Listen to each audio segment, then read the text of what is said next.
Red 2 standing by, all 4 lit, and in the green. Welcome back to Metroid Prime Remastered, and how good does that electrical energy look coursing through the arm cannon? And of course, when we charge it, it gets even fancier and swirls even faster. It's almost psychedelic. Just imagine getting high and staring at Samus's gun, like you'd think you could unlock the secrets of the universe or something. Anyway, we don't need an acid trip. We're going to be dealing with pirates. Now, pays to take out the turret from long range because it gets one further irritant out of the way. But we walk into this room and a security drone comes in, sets off the alarm. We don't have to fight that. You've got another chance to scan the door locks. Anytime you hear this music, you're in for a fight.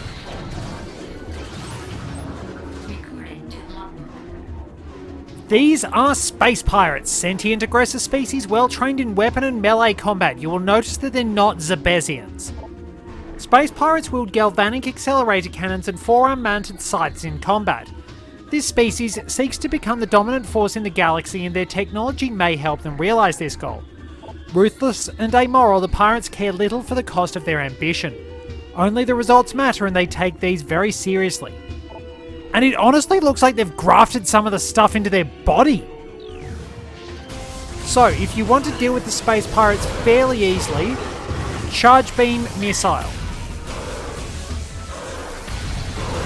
Or a couple of charge shots.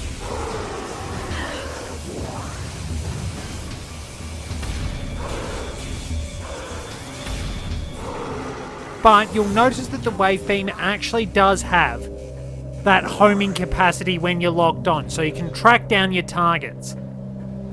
If you'd like to know where you're going, scurry over here and get the map station. This will give us a map for Phendrana Drifts.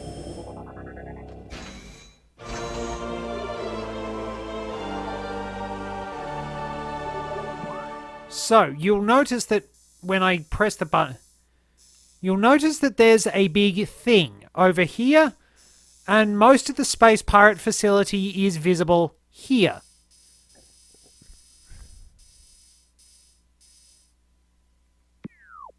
But you don't get to see all of it for some reason, which is a little odd. Anyway, we can make our way through this area. We do not get to go through here. Force field accessible only through space pirate bioimaging, impossible to breach. Note that we can hack most of their technology, but not that one. They're at least somewhat smart. Somewhat.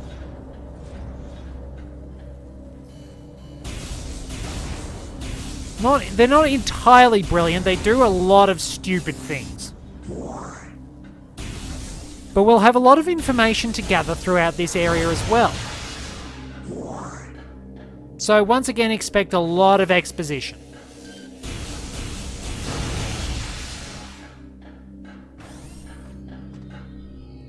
And expect a lot of people who are not very happy to see us.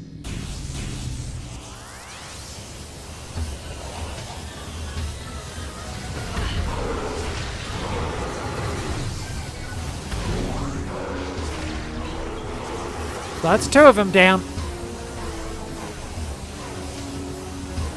Most of them will be in higher up areas. We'll clear the decks, and then we can actually go and read everything, because there's a lot of space pirate lore in these parts. Where are they? Whoa, he went flying. I nearly punted him over the rail.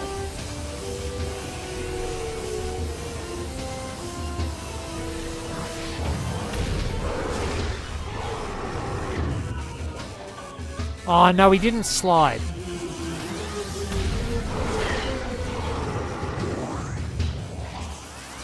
Got one more and a turret. So let me demonstrate something. Not getting shot in the face. If you shoot a turret with the wave beam charge shots, it will go ballistic. It will fire wildly because its electrical systems have been disrupted. It's a really cool touch. I mean, yes, it's dangerous and you'll get shot a lot. Do remember this particular tank. Cordite casing of column appears weak. You'll want to come back there. So, we can scan the area, we can take a look in these various stasis tanks, and we can grab a lot of pirate data as well. Look for the red scan entries. Also observe a shape that is very clearly a Metroid. Recording to logbook. So, more pirate data. Our initial tests exposing Talon 4's indigenous parasites to Phazon appear to be successful. Increases in strength, size, and aggressiveness are common in all test subjects, as well as unforeseen evolutions like additional poison sacs within the abdomen and the appearance of a second ring of mandibles in several subjects. These creatures were chosen because of their resilience, and it appears possible that, given enough exposure to Phazon, they may one day be able to survive on any planet we transport them to. Our methods will have to be refined. We currently have a 100% extinction rate after the 4th infusion period, and most survivors of the 3rd infusion stage are so violent and uncontrollable that they have to be euthanized. Even still, we remain hopeful that further experimentation will result in success. So yeah, they've started a bioengineering program. That can't end well. It's not going to end well. Xenome 5A is undergoing relocation to Lab Hydra. Transfer ordered after pronounced increase in aberrant behaviour. Security clearance RDR 13. Or ADA 13. Recording to logbook. So, we have... Mining operations have begun near the crater where Phazon appears to be most concentrated. Daily Phazon yields have increased 44% and our mining system becomes more streamlined as personnel and equipment flows increase. Several incidents of Phazon-induced madness have been reported, prompting augmented life support regulations in the deeper chambers. Symptoms include loss of equilibrium, erratic respiration, muscle spasms, and in the most extreme cases, hallucinations. A timeline reassessment for the refinery operation is recommended, as the material proves more unstable than initial analysis indicated. Recording to logbook. We have codified the newfound energy source as Phazon.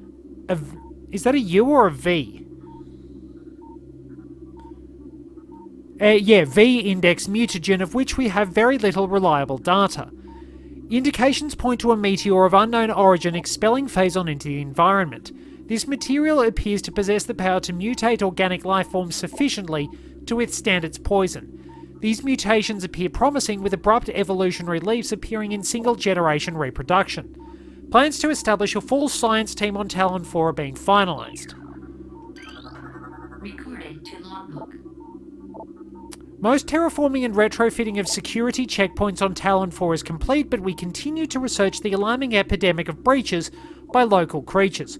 Door records show no unauthorised entries, so we must presume the creatures are either slipping in undetected during daily personnel moves, or else finding their way in through subterranean tunnels.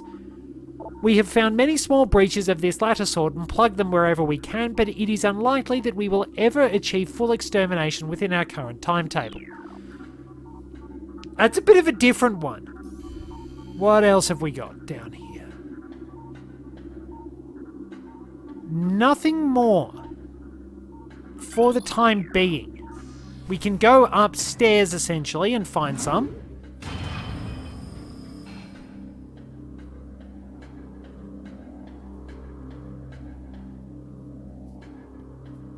And what do we got in this little section?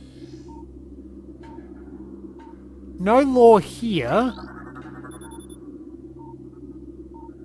Xenome behavioural patterns show decreased reflex activity at temperatures below freezing. I wonder what that is.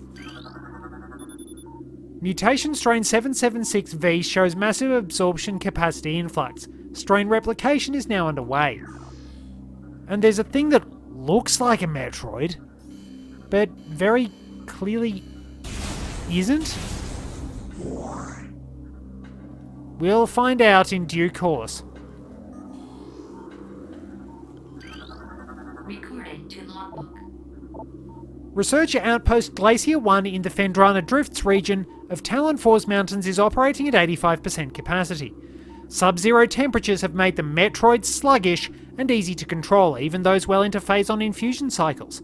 Cold containment stasis tanks are sufficient for the juveniles, but some of the larger Metroids have been moved to quarantined caves for safety purposes. Security doors remain an issue as malfunctions due to ice occur every day. Large predators in the wastes are also a concern, as they continue to kill personnel and breach secure areas. Unfortunately, it has become clear that our containment teams cannot neutralise all of them without a vast increase in munitions and soldiers. So yeah, they're messing around with Metroids and Phazon. What could possibly go wrong there? I'm sure everything will be completely fine. And yeah, sedated xenomes, Metroids. They are tooling around with Metroids and they are going to suffer. A lot.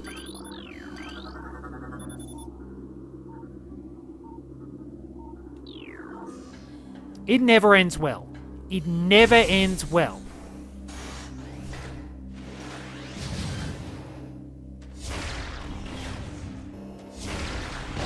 So, we'll go through here. We have to take out the turrets. I think we can disable them.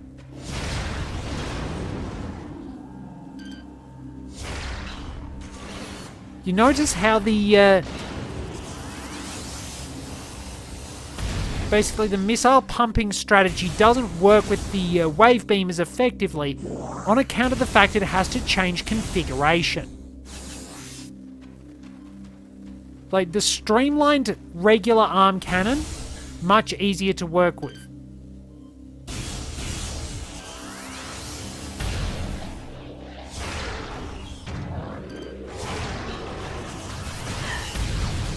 And we've got more pirates.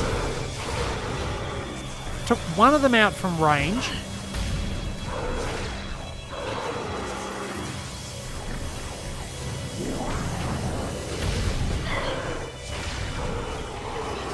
Well, he's dead.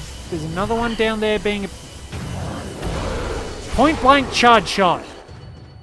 And they're all dead. Well, at least they keep the energy in the cutscenes. I suppose it's just changing where the camera goes. I disappeared by the time I got there. Dang it. So I think we can pick up some lore as well. Recording to logbook. Phazon mining is underway. Several garrisons have been established and terraforming of the Chozo ruins is underway. Security systems are operational and science team continues to make progress in their biotech research. The Phendrana Drifts have proven to be an optimal location for research headquarters, and soon it will be joined by a fully operational combat base and starport. If Command's predictions are half true, we shall rise to dominance in this sector within a decacycle. Truly, these are glorious times. I don't exactly know how long a decacycle is in this. Do they mean 10 years? Because 10 months doesn't seem like... It doesn't seem like 10 months would make too much sense, but we'll see. Scans of the Spiral sector detected a massive energy spike emanating from a Wanderer-class planet identified as Talon 4. Scout reconnaissance was immediately dispatched to the centre of the spike, a landmass at heading mark 40.08.02, returning with planetary samples and atmospheric imaging. Analysis shows the energy source to be an unstable radioactive material of enormous potential. We are unable to form an accurate risk assessment at this time, but we are unlikely to find an energy source this powerful again. Analysis will continue, but currently Talon 4 appears to be a viable secondary headquarters. I think one of the biggest problems with the space pirates is they tend to have their headquarters where their hindquarters ought to be. We scan this thing. Holographic sequence initialized. So we get our puzzle music.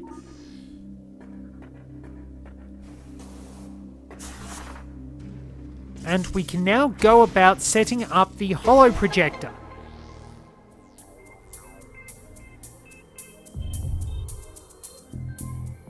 There's a pickup in here too. got part of the power set.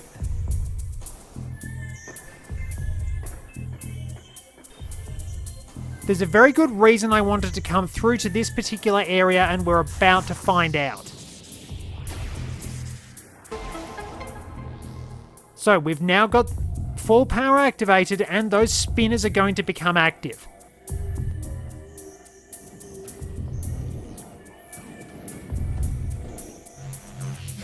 Activate all 4, and we can grab some interesting information as well. But that comes once we've actually activated the holo projector. This particular area is the observatory, so it's going to give us a bit of information about, well, the general neighbourhood of Talon 4. So the lower node descends, and we activate our star system.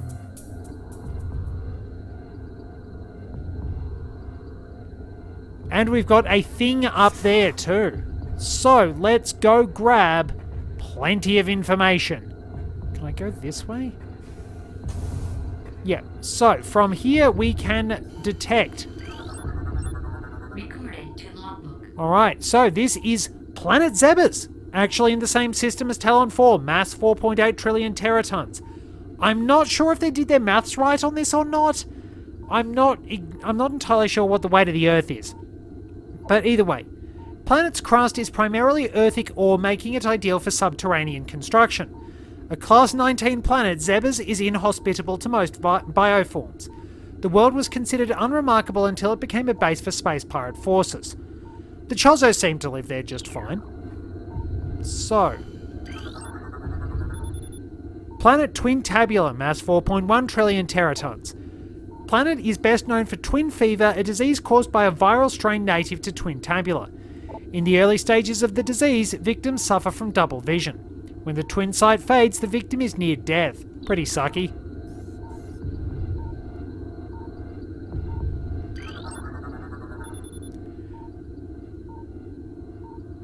Planet, I think it's Dormine 2, mass 2.3 trillion teratons. An uninhabitable wasteland savaged by nuclear dust storms and constant seismic upheavals. Nice place to live. And over there... Planet Billium, 3.8 trillion teratons.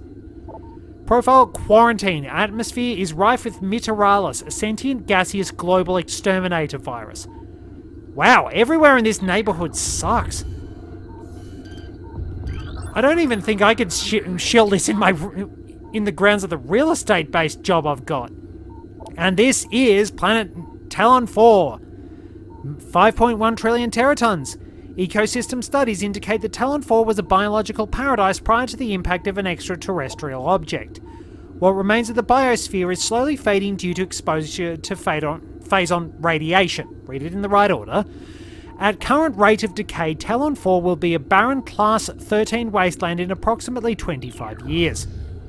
Really sucks. And of course I fell off again. So it's a really crappy star system, but it actually does just show you, in all fairness, places like Earth really are uncommon in the greater galaxy.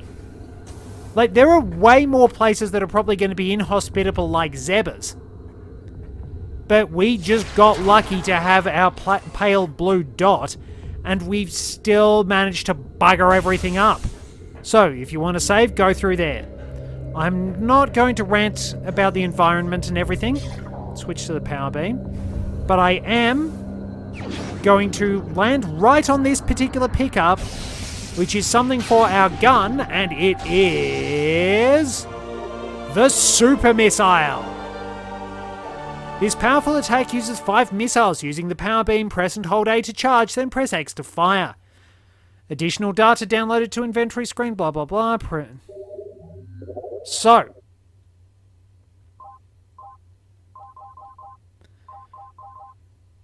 what winds up going... Oh, I think I know what goes in it. Oh, no, wait, hang on. So, beam combo. The charge combos allow you to fire the missile launcher and arm cannon together. The combined attacks are stronger than normal blasts. The arm cannon must be charged to use a charge combo. When your arm cannon is charged, press X to fire the charge combo. The single-shot charge combos fire one blast at a time. Each shot uses a number of missiles. Sustained fire charge combos will fire as long as the missile supply lasts. Hold A down after firing. It takes 10 missiles to trigger these charge combos, then 5 missiles per second afterward. Page down for information on the individual charge combos. This data will download to the logbook after each one is acquired. The super missile, a single-shot charge combo that costs 5 missiles. Super missiles can destroy objects made of cordite. So, about cordite. It's an explosive. Cordite is actually an explosive used as a propellant in naval guns. And both the Chozo and the Space Pirates have built things out of cordite. How did they not just explode? Like, I don't know, Bob the Chozo or something like that is wandering along, he's hammering a little bit too hard in his bit of cordite, and boom, there goes his hand or his beak. What were they thinking? Oh well, we can nearly run off the edge. Ah, how'd you go on that time? So, Alright, I still did something dumb. Don't laugh. So, we're going to demonstrate the power of the super missile shortly enough. So, it's essentially a very big, very strong homing attack. You will need to use it like a regular missile on occasions, but mostly it's going to wipe your enemies out. There's also a fight here. You can...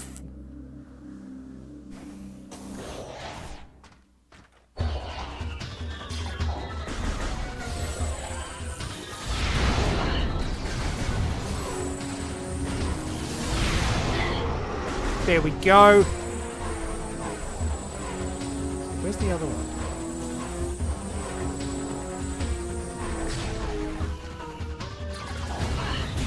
Wait, is he using cover? These guys are smarter than I thought.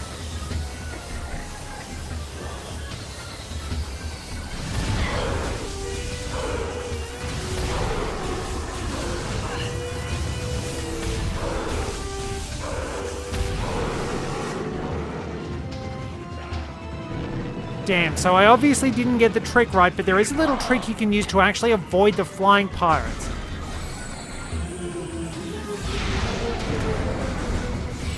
That was a very sharp turn. Well, he took a lot of damage. They really don't want to be hit by my super missiles. Yeah, we scanned the flying pirates earlier, so we don't need to worry about that. But yeah, the super missile is basically just... it's our fight ender.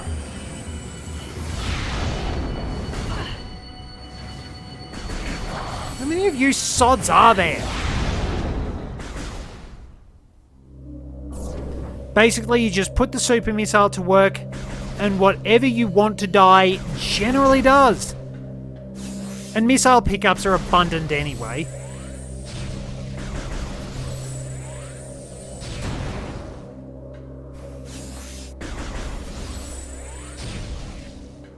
So yeah, there is a speedrunning trick that I think lets you dodge the trigger for the fight, but obviously I don't know that. I might have gone a little bit too far forward. But let's go deeper into the labs.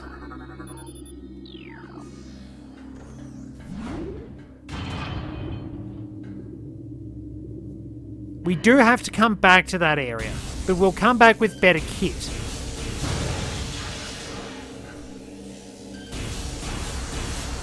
And there's going to be more exposition too.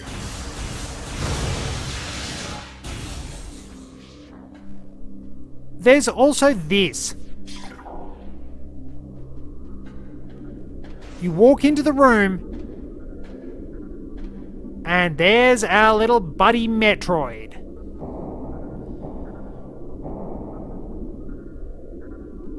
The namesake of the series and our fun little head pet.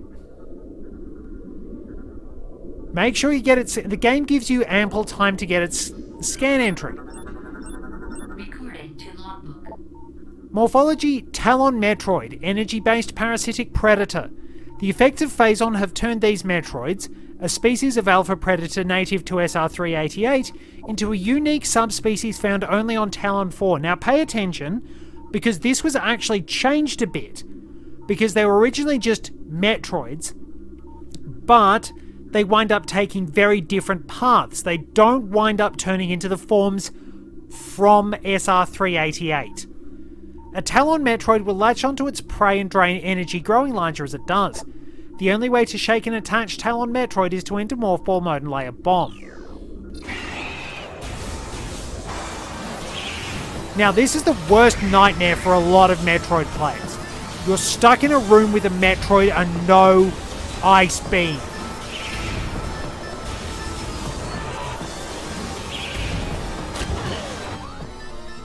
How did I wind up...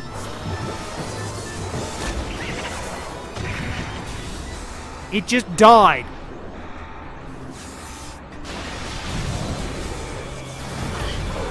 And then this guy comes busting in. No, I've been feeding that for weeks! How could you?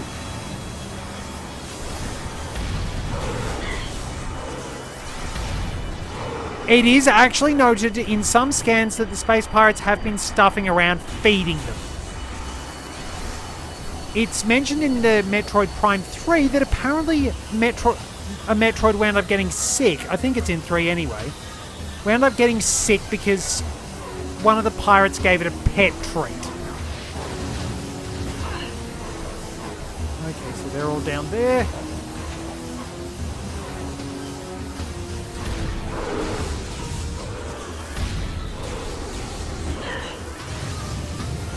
Alright, we're at...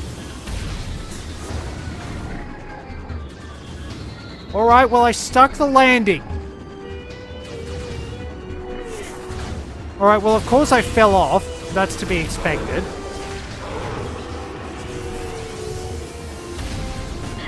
Be very careful using your missiles here because there are Metroids.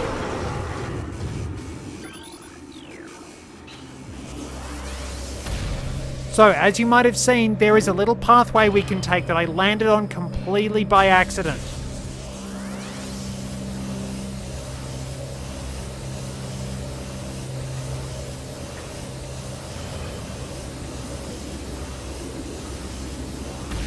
Well, at least I got the energy, but the missiles disappeared. So that little pathway that I, of course, fell off winds up leading us to a missile. If you want, there's also an energy tank that can be acquired in here. A good tip if you've been roughed up is to get it if you've been roughed up. You can also save it for the trip back because that has a few slightly rough fights too.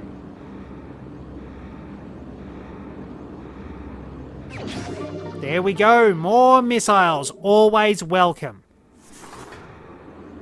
Now we need to go back to the top of the room and check for our scan entries. Because I'll finish the episode off with some exposition before we go deeper into the heart of the pirate base.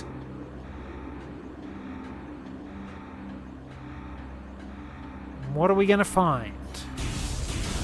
You can very easily wind up just jumping over here.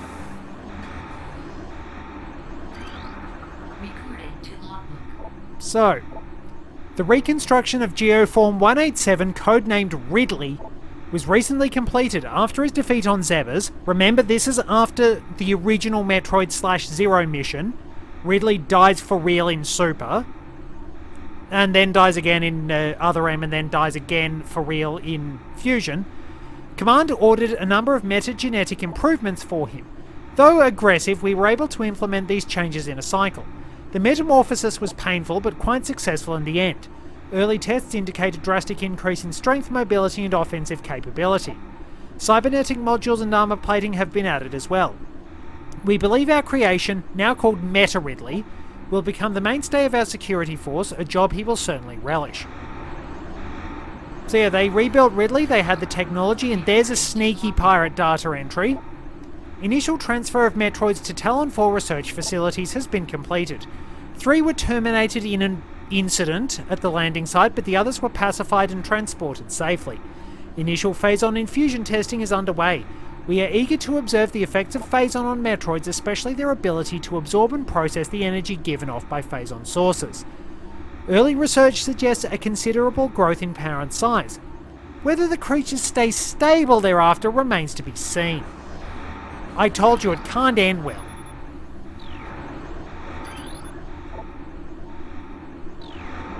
So we don't have any more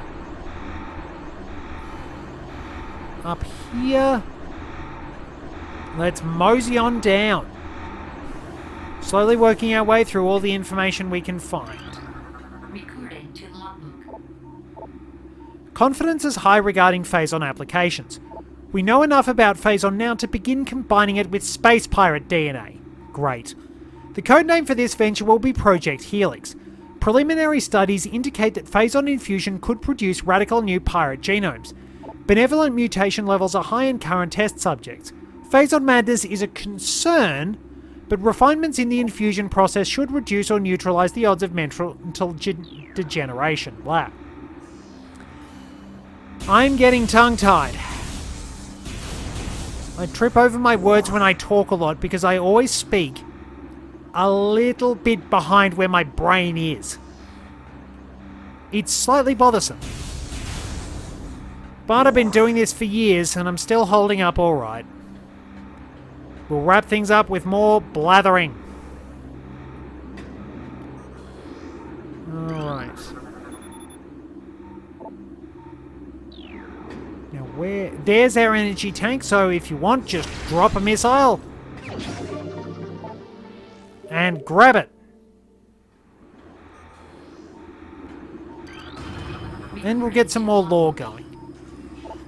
Metroid Dissection continues to provide more questions than answers. Our research teams have isolated the energy conduits that run from the invasive twin mandibles to the energy core in the creature's quadripartite nucleus, but the manner in which a Metroid actually extracts the life force from its prey remains an utter mystery. The victim does not lose blood or any other vital fluids, and yet the Metroid extracts energy. Identifying this energy is our central problem. It takes no physical form, and yet without it, the victim dies.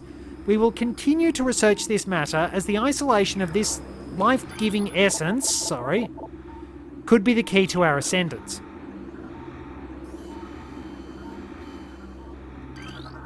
Recording to logbook.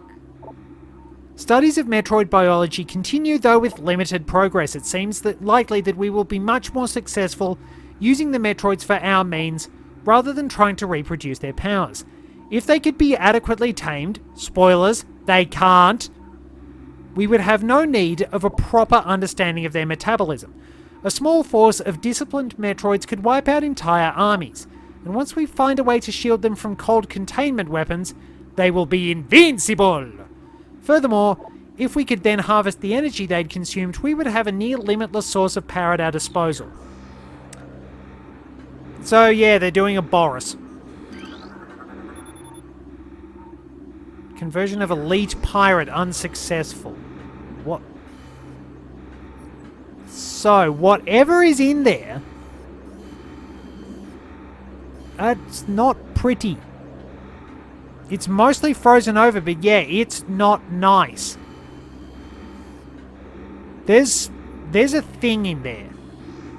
It's very dead now, but it might not have been at one point. The fact the pirates are so willing to experiment on themselves is a little terrifying. Anyway, we'll go through that door in the ground in the next one. Thank you very much for joining me. Till next time, this is Red 2, returning to base.